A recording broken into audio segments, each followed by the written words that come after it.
తర్వాత రాశి తులారాశి. 2025 సంవత్సరం ఆగస్టు నెలలో తులారాశి వారికి ఏ విధంగా ఉండబోతుందో గురువుగారి మాటల ద్వారా తెలుసుకుందాం. 2025 సంవత్సరం ఆగస్టు నెల 7వ రాశి తులారాశి. ఈ తులావృషభయోర్భృగు శుక్రుడు అధిపతి. ఈ శుక్రుడు గురువు కూడా 9వ స్థానంలో లక్ష్మీ స్థానంలో ఉన్నారు. తర్వాత బుధుడు బాగున్నాడు, రవికేతువులు బాగున్నారు, శని బాగున్నాడు. సరిగా చెప్పాలంటే 6 గ్రహాలు బాగున్నాయి.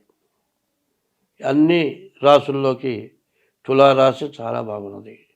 అయితే ఎంత బాగున్నా ద్వాదశాష్టమ జన్మస్థం శని అంగారకో గురు కుర్వంతి ప్రాణ సందేహం స్థానచలనం ధనక్షయం. శని కానీ గురువు కానీ కుజుడు కానీ 12, 1, 2 అష్టమం అర్ధాష్టమం ఈ రాసుల్లో శని కానీ కుజుడు కానీ గురువు కానీ ఉంటే స్థాన చలనం ఉన్న చోటు నుంచి వెళ్ళిపోవటం, ధనక్షయం, డబ్బు ఖర్చు కావటం, ప్రాణం తీసుకున్నంత పని కావటం జరుగుతుంది. అయితే అటువంటి కుజుడు ద్వాదశంలో ఉన్నాడు. ఆయన పని ఆయన చేస్తాడు, మిగతా వాళ్ళ పని మిగతా పని చేస్తాడు. అయితే ఈ రాశికి చెప్పాలంటే 100కి 80 వంతులు బాగుంది. ఉన్న కుజుడు రాహువు ఈ పాపగ్రహాలు, వీటి వల్ల చాలా సమస్యలు వచ్చే లక్షణాలు ఉన్నాయి. సరిగా చెప్పాలంటే రాహువుకి 18,000, కేతువుకి 7,000 జపం చేయించుకోవటం, రాహువుకి మినువులు దానం ఇవ్వటం, కుజుడు కందులు దానం ఇవ్వటం, ఇది గోచార రీత్యానే.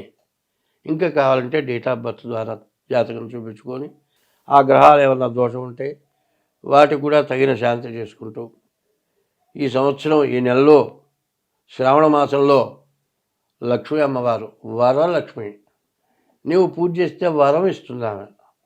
వరం ఇచ్చేటువంటి లక్ష్మి కాబట్టి వరలక్ష్మి పూజ. ధనలక్ష్మి కాదు, వరలక్ష్మి. నీకు ఏది కోరితే అది ఇస్తుంది. మరి శ్రావణ మాసం వరలక్ష్మిని పూజిస్తూ ఈశ్వరుణ్ణి పూజిస్తూ ఐశ్వర్యాన్ని ఇచ్చే శ్రవణం వైష్ణవం శీస శ్రీకాంతో మురజిత్ ధరిహి అని శ్రవణ నక్షత్రంలో వస్తుంది. ఈ శ్రవణం విష్ణుమూర్తికి ప్రీతి అయిన రోజులు, శివుడికి ప్రీతి అయిన రోజులు, లక్ష్మికి ప్రీతి అయిన రోజులు. ఈ రోజులు చాలా విశేషమైనటువంటి రోజులు. ఈ రోజుల్లో నష్టపడటం అంటూ ఎవరికైనా జరిగితే అది చేతగానితనం కింద లెక్క.